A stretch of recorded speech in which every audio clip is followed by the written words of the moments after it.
সালাম আলাইকুম, সবাই কেমন আছেন? আশা করছি ভালো। আলহামদুলিল্লাহ আমরাও ভালো আছি।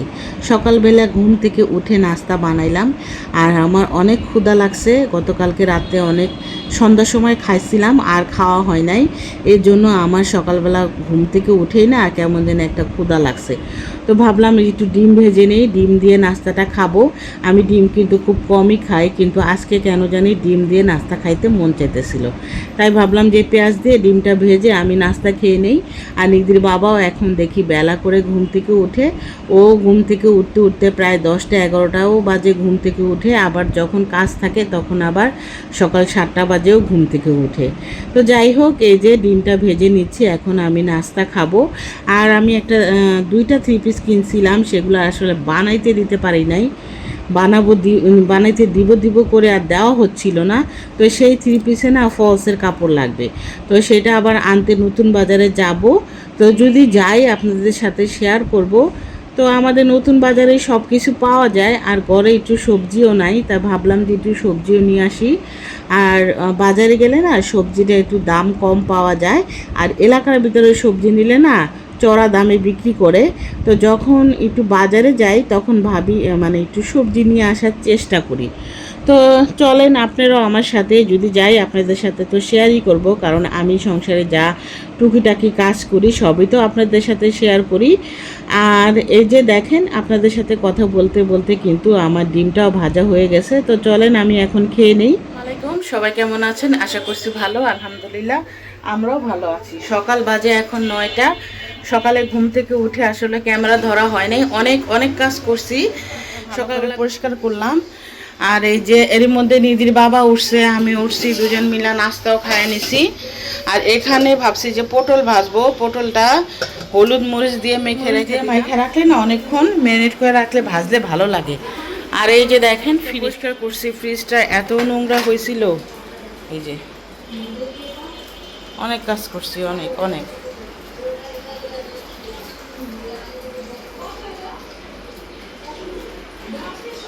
আর রান্নাঘরের এই যে নিচের এই অবস্থা, এখনো ঝাড়ু দেই নেই। গত মানে কালকে নিদির পরীক্ষা, স্কুলে যাইতে হবে সকাল সকাল। এই জন্য ভাবলাম যে আজকে ওগুলো পরিষ্কার করে রাখি। আর ফ্রিজটা নোংরা হইলে আমার ভালো লাগে না, কেমন জানি লাগে। তো ফ্রিজটা অনেক দিন ধরে পরিষ্কার করা হয় নাই, এর জন্য ভাবলাম যে আজকে পরিষ্কার করে রাখি। তাহলে নিদির পরীক্ষা তো প্রায় 15 দিন লাগবে, 1 দিন 2 দিন পর পর পরীক্ষা।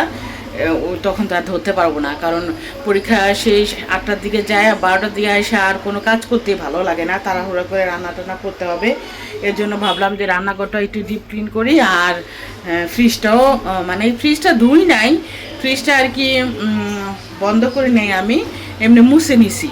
আর ভাবছি যে আবার পরে কয়েকদিন পরে আবার ফ্রিজটা পুরা সব কিছু বের করে পরিষ্কার করব। যাই হোক, চলেন, অনেক কথা বললাম, চলেন আমার সাথে দেখি আজকে কি কি রান্না করি সেটা আপনাদের সাথে শেয়ার করব। আর সারাদিন কি কি করি সেটা আপনাদের সাথে শেয়ার করার চেষ্টা করব। তো চলেন আমার সাথে। আমাদের ফ্যামিলিতে কত মুখোশধারী লোক আছে না, আপনার কাছে এত ভালো সাজবে কিন্তু আপনার বদনামটাই সে আরেকজনের কাছে যায় বলবে। এই সমস্ত মানুষের থেকে না আপনারা দূরে থাকবেন। আমি না অনেক বছর পরে এই সমস্ত মানুষের চেহারা চিনছি, এর জন্য এখন নিজেকে না গুটিয়ে নিয়েছি। আত্মীয় স্বজন বলেন, পাড়া প্রতিবেশী বলেন, কারোর সাথে সেরকমভাবে আমার মেশা হয় না। আসলে দেখা যায় মিশলে হয় কি, আমি বলি একটা হয়ে যায় আরেকটা। এই জন্য দেখা যায় এখন কম মেশার চেষ্টা করি। হ্যাঁ, অবশ্যই কারো বিপদে, যেমন আমার বিপদে তারা আসবে, আমিও তাদের বিপদে যাব। তো কিন্তু এই সমস্ত ব্যাপারে না এখন নিজেকে অনেক গুটায় নিছি।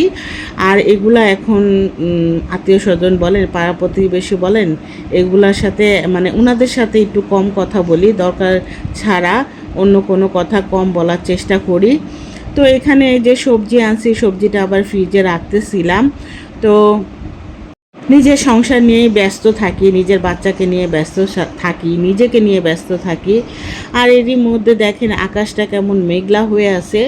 তো সামনে 1 তারিখে তো মেয়ের পরীক্ষা, এজন্য ভাবলাম যে ফ্রিজটাও ভালো করে পরিষ্কার করে নেই, কারণ পরীক্ষা থাকলে কিন্তু বাসায় এসে রান্নাটাও করতে কষ্ট হয়ে যায়। আর আমি আপনাদের সাথে বারবারই বলি, সিলিন্ডার গ্যাস যেহেতু রান্না করতে আমার কিন্তু টাইমটা অনেকই লেগে যায়, কারণ আমার অটো চুলা না। নিদির বাবা বলছে বলছে অটো চুলা এনে দিবে। অটো চুলা আনলে কিন্তু গ্যাসের পাওয়ারটা নাকি একটু বেশিই থাকে। আর এই যে এখানে আমি পটল ভেজে নিচ্ছি, পটলটা কিন্তু এখনও ভাজা হয়নি, আরও ভাজা ভাজা করা লাগবে। এভাবে খেলে কিন্তু পটলটা অনেক মজা লাগে। আমার মাকেও দেখতাম যে এভাবে রান্না করতো। তো আমি যখন টেলারের দোকানে গেছিলাম, মানে মহিলার কাছে গেছিলাম, আমি যার কাছে সবসময় বানাই সেই মহিলাটা না জর্জেট থ্রি পিস বানাইতে পারে না। তো উনি আবার আরেকটা মহিলার কথা বললো, সেখানে আবার গেছি, যাওয়ার পরে ওই মহিলা আমাকে দেখে বলে কি, আপনাকে তো আমি চিনি। তা আমি বললাম আমি তো আপনাকে চিনি না। পরে উনি বললো যে আপনি না ব্লগার, আপনার ব্লগটা আমি দেখি।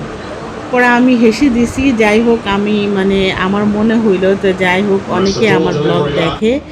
আমার ভাগ্নির বান্ধবীও আমাকে দেখে বলতেছে যে এটা তোমার কি হয়, আমি তো ওনাকে দেখি টিভিতে, মোবাইলে, উনি তো ব্লগ করে।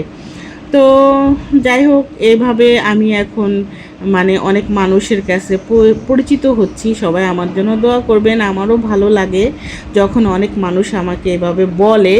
আর আমি যেহেতু রেগুলার ভিডিও দেই না, রেগুলার ভিডিও দিলে কিন্তু আরও অনেক অনেক মানে পরিচিত হইতাম।